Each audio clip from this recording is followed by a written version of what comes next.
Hello বন্ধুরা, কেমন আছো তোমরা সবাই? আশা করি অনেক অনেক ভালোই আছো। আর তোমাদের ভালোবাসায় আমিও অনেক ভালো আছি, কারণ তোমরা আমাকে যে পরিমাণে ভালোবাসা দিয়েছ এবং সাপোর্ট দিয়েছ তা আমি কোনোদিন ভুলতে পারবো না।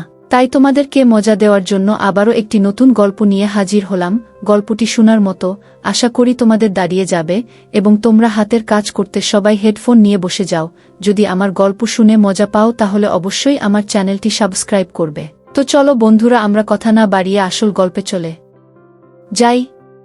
আজ আমরা এটি করার একটি দুর্দান্ত সুযোগ পেয়েছি, কারণ আমার মা, বাবা, বোন এবং খালা বাড়িতে ছিলেন না। তারা দাদির বাড়িতে গিয়েছিলেন এবং আমার খালা আমাদের সাথে থাকতেন এবং এখানে কাজ করতেন। যাই হোক, আমি আগে কখনো এইসব করিনি। আমিও একটু ভয় পাচ্ছিলাম, কাকাও কানে ইতস্তত করছিল। এটাই আমার প্রথম এবং সুযোগটা আমার খালা আমাকে দিয়েছিলেন। চাচা বললেন, আরে দীপা, তুমি অনেক দ্রুত গিয়ে। আমি বললাম, চাচা, আমি এইসব করতে অনেক দ্রুত গিয়ে আমার ভালো মনে হচ্ছে। কাকা বললেন, দীপা, একটু সহজ নাও, আমি এত তাড়াতাড়ি করতে পারবো না গিয়ে। আমি বললাম, চাচা, আমরা দুইজনেই এই দিনটির জন্য অধীর আগ্রহে অপেক্ষা করছিলাম, কিন্তু দেখুন, আজকে আমরা অনেক কষ্টে এই দিনটি পেলাম। আমার মা, বাবা নানির বাড়িতে গিয়েছিলেন। আজ আমরা একটি বেশি ভালো সুযোগ পেয়েছি, তাই আমরা ভাবলাম তাড়াতাড়ি করা যাক, কারণ আমার বাবার ফিরে আসতে অনেক বেশি সময় প্রয়োজন হবে না। আমার নানির বাড়ি ছিল মাত্র 5 কিলোমিটার দূরে। আমি আরও ভয় পেয়েছিলাম যে যদি আমার সাথে এই ঘটনা ঘটে তবে বাবা আমাকে জানাবেন। আমি যদি সেখানে যাই তবে তিনি আমাকে এবং আমার চাচাকে শেষ করে ফেলবেন। যদিও আমার মা বাবা এই কাজের কথা জানার পরে অনেক খুশি হতেন, কিন্তু আমরা তাদের কাছ থেকে গোপনে এইসব করতে চেয়েছিলাম। আমরা যখন দরজায় নক দিতে শুরু করলাম তখন চাচা এবং আমি একই কাজ করছিলাম। একটা আওয়াজ এলো, আমরা দুইজনেই সবকিছু ছেড়ে ঘর থেকে বেরিয়ে এলাম, আর আমার মা বাবা ফিরে এসেছে। আমার চাচা আর আমি দুইজনে একসাথে স্কুলে যেতাম। আমি পড়াতাম আর আমার চাচা পড়াতেন। উনি আমার থেকে অনেক বড়। আমার বিয়ে হয়েছিল। আমি আমার খালার সাথে দেখা করেছি। মামির কাজ আমার শহরে, তাই আম্মু বলল আমাদের সাথে থাকতে। আমাদের বাড়িটা বড়, তাই খালা আর চাচা আমাদের সাথে থাকতে থাকলেন। আমরা 2 বোন ছিলাম। বোনের বয়স ছিল 20 বছর এবং আমার বয়স ছিল মাত্র 15 বছর। আমার বয়স মাত্র 1 বছর, কিন্তু অনেক সুন্দর। আমার স্কুলের অনেক ছেলে আমার পিছনে ছিল, কিন্তু আমি কাউকে পাত্তা দেইনি। একদিন স্কুলের পরে আমি এবং আমার মামা কিছু জিনিস কিনতে দোকানে গিয়ে দেখি এক চাচা। আমরা যখন তার দোকানে কাজ করা ছেলেটির সাথে এটা করছিলাম, আমি চাচাকে ইশারায় বললাম, চাচা দেখ। চাচা অনেক মনোযোগ দিয়ে দেখতে থাকলেন। তারপর আমরা কিছু জিনিস নিয়ে চুপচাপ চলে গেলাম। আমি চাচাকে জিজ্ঞেস করলাম, আচ্ছা চাচা, ওই দোকানটা কত বড়? মামা, তবু। তিনি তার চেয়ে ছোট একটি মেয়ের সাথে এটি করছিলেন এবং বললেন যে মেয়েটি অবশ্যই তার দোকানে কাজ করছে। আমি বললাম, চাচা, আমরা দুইজনে এমন করলে কেমন হবে? মুসা বলল, ঠিক আছে, তবে তোমার বাবা মা তোমাকে একটু সময় দেবেন এই কাজটা করার জন্য। আমি বললাম, রাজি হলো না। কিন্তু চাচা, এতে ক্ষতি কি? আমি বরং এই কাজ করে আমার বাবা মাকে সাহায্য করব, আর আপনি আপনার খালাকে সাহায্য করবেন। চাচা বললেন, ঠিক আছে, কিন্তু তুমি তোমার মা বাবা বা খালাকে কখনোই এসব জানতে দেবে না গিয়ে। আমি বলতে থাকলাম, ঠিকানাটা বলবেন? কিন্তু চাচা, আর কতদিন লুকিয়ে রাখবেন আমাদের কাছে? একদিন না একদিন পরিবার জানতে পারবে। চাচা বললেন, আমরা যখন পারব তখন দেখব, কিন্তু এখনই কিছু বলবো না। আমি বললাম, ঠিক আছে, তাহলে রাত হয়ে গেছে। রাতের খাবার খেয়ে আমি আর আমার মামা হাঁটতে হাঁটতে বারান্দায় গেলাম। দুইজনেই অনেকক্ষণ কথা বলতে থাকলেন। চাচা বললেন, দীপা, তুমি এখনো ছোট, আমরা যে কাজটা দেখেছিলাম ঠিক সেই কাজটা করো। আমি বললাম, কিসের কথা বলছো চাচা? এতে বড় কথা কি? তাহলে আঙ্কেল বো করে বলল, ঠিক আছে, 2-4 দিন পর আমার শ্বশুর বাড়িতে, অর্থাৎ তোমার দাদির বাড়িতে একটা প্রোগ্রাম আছে, তাই তোমার মা, বাবা আর আমার বউ অবশ্যই সেখানে যাবে। আমরা কোনো না কোনো অজুহাতে বাসায় থাকব, তাই একই দিনে আমরা এই সব করার চেষ্টা করব। আমি বললাম, চাচা, ভালো হয়ে যাবে কি? এই কাজটি করা আমাদের দুইজনের জন্য খুবই গুরুত্বপূর্ণ ছিল, কারণ এতে অনেক সুবিধা ছিল। প্রথমত, এটি আমার বাবা মাকে সাহায্য করবে এবং দ্বিতীয়ত, আমি একটি নতুন অভিজ্ঞতা লাভ করব। সকালে আমরা সবাই আগে স্কুলে যেতাম, তারপরে আমরা যখনই ফিরে আসতাম সেই কাজের কথা ভাবতাম, কারণ আমাদের পড়াশোনাও অনেক গুরুত্বপূর্ণ ছিল। একদিন সন্ধ্যায় সবাই বসে ডিনার করছিল, তখন দেখলাম পাপা মুখ নিচু হয়ে পড়ছে। আমি জিজ্ঞেস করলাম, কি হয়েছে? কোনো সমস্যা আছে? পাপা বললেন, কি বলবো, কন্যা, একটি সমস্যা হলো কাজ ঠিকঠাক হচ্ছে না এবং তার উপরে এত বেশি খরচ হচ্ছে যে কি মস্তিষ্ক কাজ করছে না। আম্মু বলল, এখন তোর বোনের বিয়ের জন্য সম্পর্ক দেখাশোনা করতে হবে, আর আমাদের অনেক সমস্যা, টাকা। আমি বলতে থাকলাম, আম্মু তুমি টেনশন করো না, আমি একটা কাজ করব। তখন বাবা বলল, তুমি কি করবে? শুধু পড়ালেখা করবে আর কিছু না?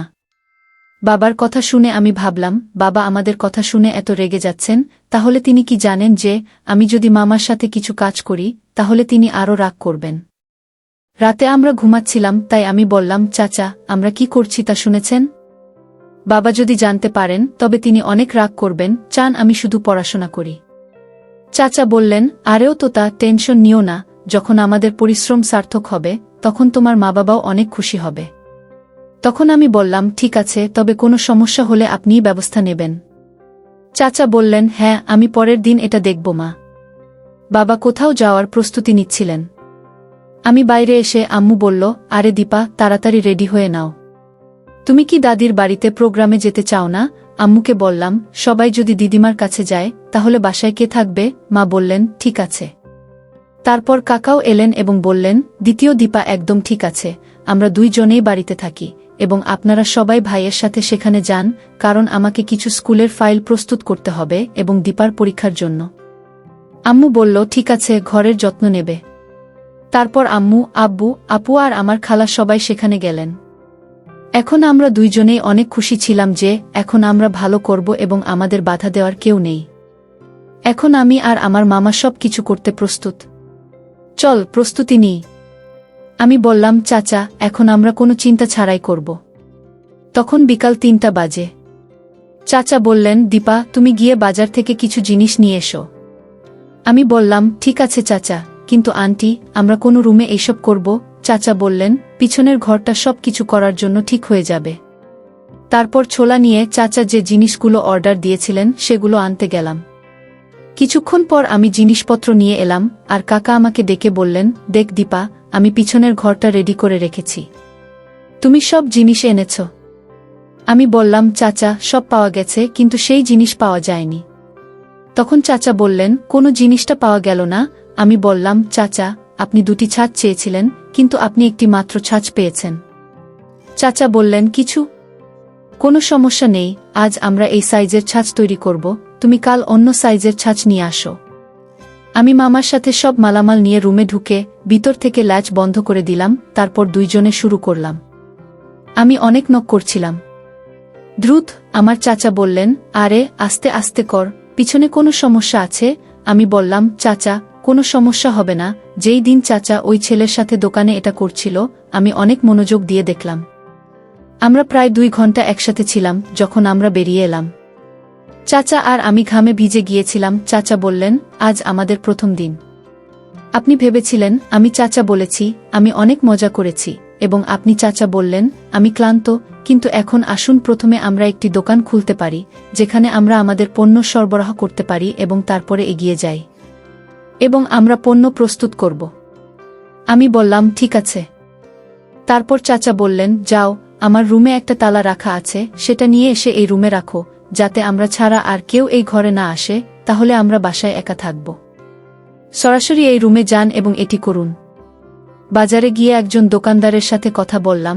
আমি তাকে বললাম, চাচা আমরা খেলনা বানাই এবং আমরা চাই আপনি আমাদের কাছ থেকে মালামাল কিনুন। তখন দোকানদার বলল, ঠিক আছে, আগে আপনি আমাকে আপনার জিনিস দেখান, তারপর আমি আপনাকে দেব। হুকুম। আমি বাসায় এসে বললাম। আমি কাকাকে বললে তিনি অনেক খুশি হয়ে বললেন, ঠিক আছে দীপা, তুমি তোমার তৈরি জিনিসগুলো কাল দোকানদারের কাছে নিয়ে গিয়ে দেখাও। আমি বললাম, ঠিক আছে চাচা। পরের দিন আমি কিছু মালামাল নিয়ে তাকে দেখালাম। তিনি বললেন, মাল ঠিক আছে। তারপর তিনি বললেন, এই 10,000 টাকা অগ্রিম নিয়ে যান এবং 40,000 টাকার জিনিস রেডি করুন। টাকা হাতে পেয়ে আমার খুশির সীমা রইল না। তারপর বাসায় এসে বললাম, চাচা এখন আমরাও বড়লোক হব। আমরা 40,000 টাকার একটি কাজ পেয়ে গেছি। এই 10,000 টাকা অগ্রিম নিন। তারপর বাবা মায়ের কাছে যাব। গোপনে জিনিসগুলো প্রস্তুত করে দোকানে সরবরাহ করতাম। কিন্তু কিছু দিন পর আমার বাবা মা আমার কাজের কথা জানতে পারলেন এবং তারা আমাকে অনেক বকাঝকা করলেন। আম্মু, কিন্তু কাকা বোঝানোর পর বুঝলাম এবং আমরা সবার সামনে কাজ করার অনুমতি পেলাম। বাবাও ভেবেছিলেন তার কাজ ঠিকঠাক হচ্ছে না এবং টাকা পয়সার সমস্যা আছে, তাই বাবা মাও খেলনার সামগ্রী এবং আমাদের ঘরের অবস্থা তৈরিতে ব্যস্ত হয়ে পড়লেন। অনেক ভালো হয়ে গেল, আর কয়েক মাস পর আমার খালার বিয়ে হলো ভালো পরিবারের অনেক সচ্ছল ছেলের সাথে, আর আমার খালার মামারও একটা ছেলে হয়েছে, আর আমি এখন পড়াশোনা শুরু করেছি, মশাই স্কুল ছেড়েছে। আর আন্টি তখনও তার কাজ করতেন, কারণ আন্টির অনেক আরামদায়ক এবং ভালো চাকরি ছিল, যেটা ছিল সরকারি চাকরি। বন্ধুরা, আজকের ভিডিওটা এখানেই শেষ করলাম। অনেক কষ্ট করে ভিডিওটি আপনাদের জন্য বানিয়েছি। যদি ভিডিওটি আপনাদের ভালো লেগে থাকে তাহলে একটা লাইক করবেন এবং চ্যানেলটি অবশ্যই সাবস্ক্রাইব করবেন, এই আশা ব্যক্ত রেখে আপনাদের কাছ থেকে বিদায় নিচ্ছি আমি। দেখা হবে আগামীকালের নতুন কোনো ভিডিওতে। সে পর্যন্ত সবাই ভালো থাকুন, সুস্থ থাকুন। ধন্যবাদ।